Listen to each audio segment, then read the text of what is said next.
Good afternoon, everyone. I am honored to be able to participate in the ISSTA meeting. Today, the title of my representation is Functional Code Clone Detection with Syntax and Semantics Fusion Learning. I am one of the authors of this paper, Zixi Liu, and I am from Nanjing University in China. Below, I will officially start introducing our paper. The topic of our paper is code clone. Code clone detection is substantial in software engineering and has been widely studied. If a defect is identified in a code snippet, all the cloned code snippets need to be checked for the same defect. First, I want to briefly introduce the code clone detection, which is the main task of our paper. Code clone can be divided into 4 types according to different similarity levels. The code snippet in the upper left corner is an original code, and the other 3 code snippets are clone examples of type 1, 2, and 3 respectively. In these figures, there are some underlined parts. They are the difference between the source code. The type 1 clone can be understood as exactly same code snippets. As you can see in the figure, 2 additional comments have been added to the type 1 clone sample, and the other contents have not changed. The type 2 clone can be understood as renamed code. As you can see in the figure, the type of variable s and p have changed from float to int. Type 3 can be regarded as almost identical code snippets. In the figure, in addition to changes in variable types and changes in comments, some statements have been deleted. This is the functionality of Type 3 code clone may not be the same as the source code, but they are quite similar. Type 1, Type 2, and Type 3 code clone are well detected by many existing approaches. These are also not the focus of our research. Our proposed method is mainly used to solve the Type 4 code clone, that is, functional code clone detection. Functional code clone means that the structure and the syntax of the cloned code and the source code are very different, but the functionalities achieved are the same. It is the most complicated clone type because the syntax and the semantics of the source code are flexible. Many approaches try to use syntax-based or semantics-based information to represent source code. Based on the existing researchers, we have proposed a novel code representation with syntax and semantics fusion learning to better detect code clones. Let us first take a look at syntax-based code representation. Usually, we use abstract syntax tree to represent the syntax. It is a tree graph that defines the structure of source codes. The AST has been used in many approaches for different program analysis tasks, such as source code clone detection, program translation, and automated program repair. Another commonly used semantics-based code representation is PDG. It is a program dependency graph. PDG is a graph notation that contains both data dependencies and control dependencies. And some studies try to capture the semantic feature by extracting the PDG. The figure shows the PDG corresponding to this program fragment. The dotted line and the solid line represents the data flow and control flow, respectively. As you can see, just a simple for loop will produce such a complicated graph, and the directed connections are also intricate. Since it is so complicated, computing graph isomorphism is not scalable, and analyzing the PDG as semantics-based representation has limitations in large-scale procedures. In summary, existing approaches have limitations in detecting functional code clone. On the one hand, although AST can represent the abstract syntax of source code, it is not able to capture the control flow between statements. On the other hand, each node in PDG is a basic code block, which is 2 coils. compared with AST. The improper gravity may lead to a lack of details inside code blocks. Besides, the PDG for complex code can be extremely complicated, and computing graph isomorphism is not scalable. Moreover, AST is commonly used to represent a method, while PDG is used to represent an overall file. Thus, most existing approaches compare code clone similarity at the gravity of a single method or a single file. To improve the existing approaches, we detect functional code clones through syntax and semantics fusion learning. As can be seen in the figure, we use AST and CFG to represent the synaptic and semantic features, respectively. Such a fusion code representation can describe the code function more accurately, and the effect of functional code clone detection is also better. Our proposed approach consists of the following three components. The first one is identifying the functionality with core graph. The second one is extracting syntactic and semantic code representations. The last one is training a DNN classification model. Next, I will detail the design of each part.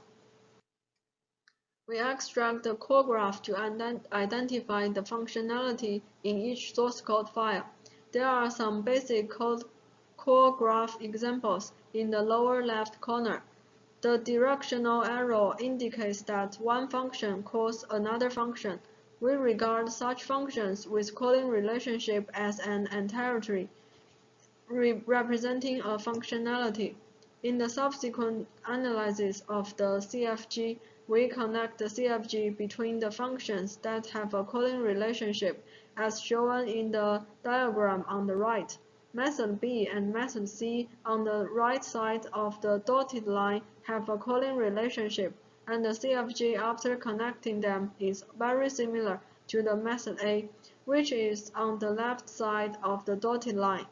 In fact, the two corresponding source code achieve the same functionality, and they are functional clones. Our method can accurately detect such code clone that has a calling relationship. After identifying the functionality of the source code, we extract the AST as syntactic representation and the AST as semantic representation. We first extract the AST of each method and obtain the corresponding identifier sequence by traversing the AST tree in pre-order. Meanwhile, since the variable names can have an effect on functional clone detection, we normalize the identifier sequence by replacing variables by its type, such as int, double, char, and string. Then we apply word-to-vector, a word embedding technique, on each identifier. The syntactic feature of each method is the average of the identifier's vector, and the syntactic feature of each functionality is the average of the method's vector. As for semantic representation, we extract the CFG of each method. It is a direct graph with a set of vertices and edges. Then we apply graph-to-vector, a graph embedding technique. Then we will apply graph-to-vector, a graph embedding technique, to generate the corresponding feature vector. For the methods with calling relationship, we first connect the corresponding CFG, which has been explained before, and then apply graph-to-vector on it. We propose to use a deep learning model that can effectively detect functional clones between code snippets. The architecture of the DNN model is shown in the figure, which consists of four components. First, we obtain the syntactic and semantic feature vectors and concatenate the two vectors together as the input of the model. The syntactic and the semantic vector are both represented as a 16-dimensional vector. We choose this length through experimental comparison, and the experiment will be shown in the later. We use a pair of code features to represent whether the two functionalities are clones, and the label is 0 or 1, meaning the code pair is cloned or not cloned. Then there is a fully connected layer. It is to avoid the effect of the fusion features order. Then the hidden layer uses a linear transformation followed by a sequencing non-linearity to transform the inputs into narrow nodes in the binary classification layer. Finally, there is a softmax layer, which converts the functional code clone detection into a classification task. In order to verify the effectiveness of our approach, we designed a series of research questions, and then we try to answer them through experiments. This page shows our experimental settings, where I want to highlight the dataset we used, OJ-clone.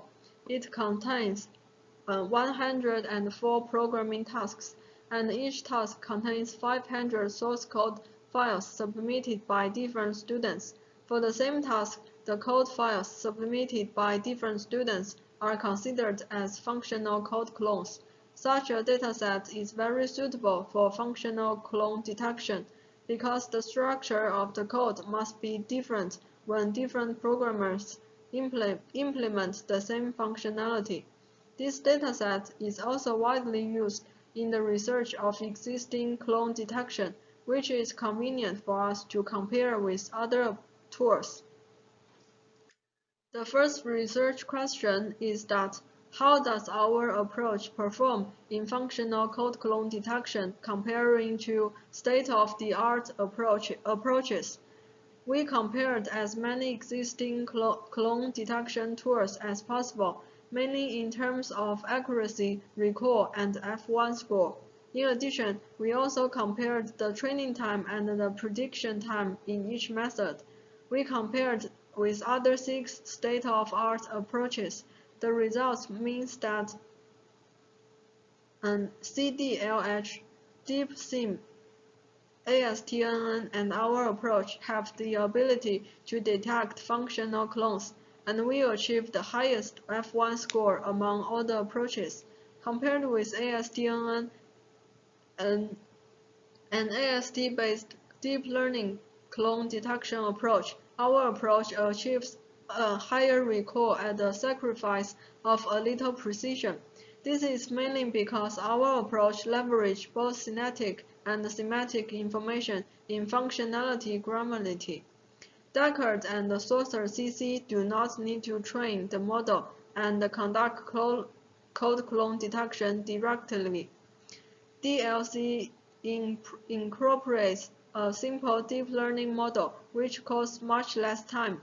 Compared with other approaches, especially ISSTA2020, which is the state-of-the-art approach, the training time of our approach is much shorter. Thus, our approach is more efficient. The second research question is that how does fused code representations perform in functional code clone detection?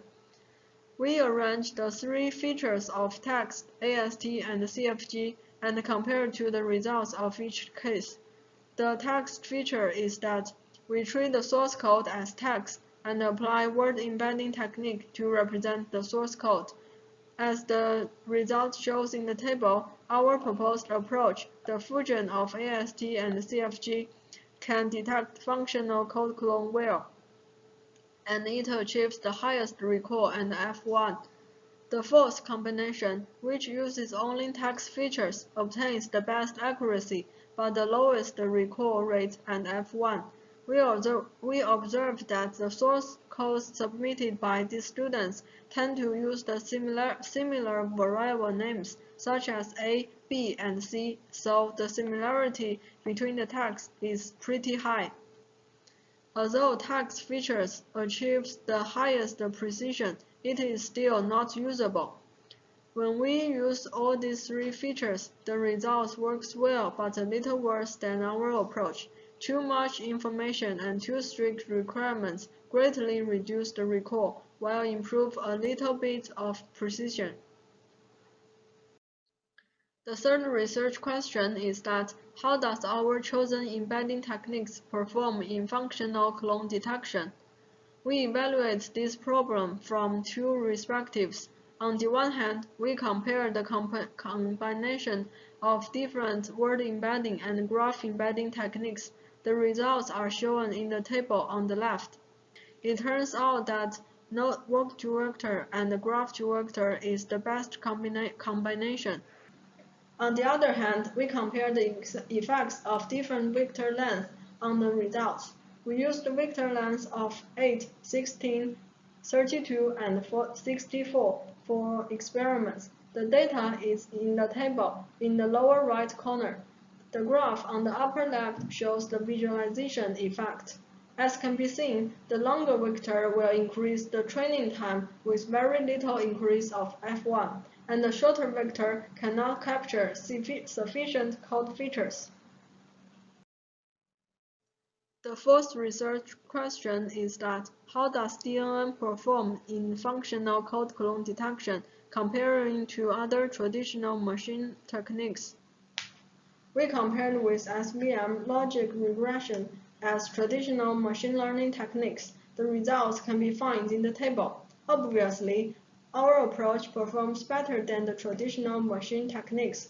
Now, I'd like to make a conclusion for my presentation. We have presented a novel approach to detect functional code clones with static and semantic fusion code representation. And we built a deep learning model that can convert code clone into a binary classification model. The experimental results show that our approach achieves a significant advance over state-of-the-art approaches in terms of F1 score, and it has good detection efficiency after the model training. Thank you for your listening. If you have any question, please feel free to ask. Thank you.